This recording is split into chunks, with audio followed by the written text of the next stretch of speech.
Pemerintah akhirnya membuka izin impor bahan bakar minyak tambahan melalui Pertamina untuk mengatasi kekurangan stok bensin di stasiun pengisian bahan bakar umum atau SPBU swasta. Opsi pemerintah agar swasta membeli stok BBM Pertamina tidak bisa berjalan karena spesifikasi pasokan Pertamina berbeda dengan kebutuhan swasta.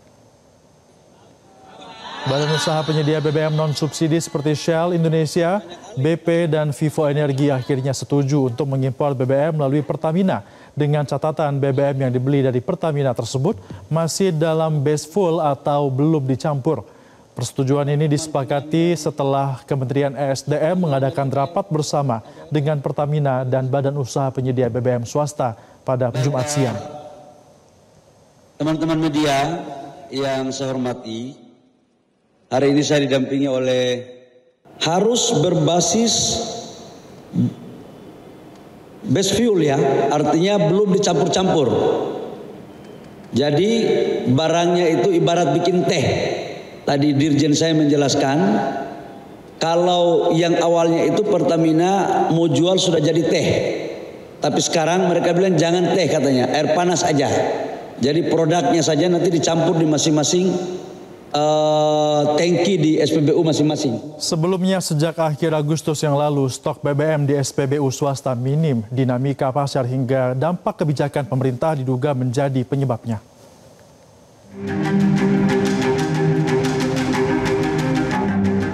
Kelangkaan stok bahan bakar minyak pada sejumlah SPBU swasta membuat para pekerjanya memutar otak, berusaha mencari cara menjaga bisnis tetap berjalan.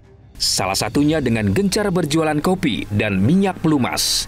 Bahkan yang terburuk ada yang merumahkan karyawannya. Pemerintah melalui Kementerian ESDM mengklaim kelangkaan stok itu terjadi karena perubahan pola konsumsi masyarakat mulai membeli BBM non-subsidi. Lebih irit, Pak. Lebih irit terus membersihkan mesin, Pak. Gitu. Ditarikannya juga lebih lancar.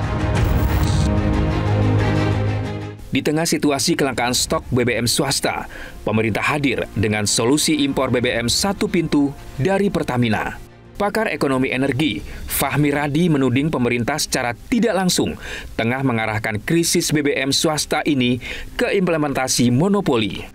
Setelah perubahan peraturan tadi, kemudian Bahlil mewacanakan BBM satu pintu gitu ya. Semua melalui impornya melalui Pertamina itu ya. Apakah Pertamina mau tidak?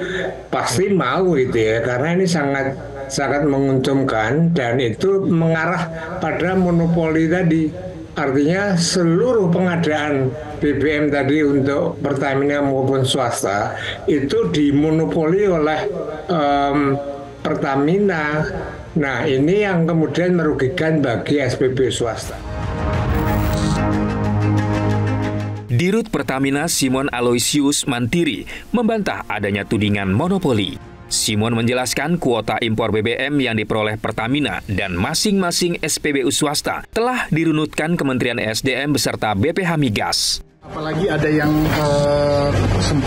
sempat seolah-olah ada monopoli, tidak ada sama sekali monopoli. Jadi Kementerian SDM, BPH Migas semua tentunya memberikan kuota impor sesuai dengan kebutuhan pada saat itu ya. Tentunya kalau kita lihat juga, kita cek saat ini untuk yang swasta itu sudah alokasinya juga sudah sesuai sebenarnya dengan permintaan. Begitu juga Pertamina. Ketua YLKI Niti Emiliana meminta pemerintah untuk menjaga ketersediaan pasokan BBM secara adil dan berkelanjutan. Menurutnya pemerintah perlu menjamin hak konsumen untuk dapat memilih membeli BBM, baik di SPBU Pertamina maupun SPBU swasta. Yang perlu ditekankan adalah bagaimana si Pertamina itu menjaga kualitasnya.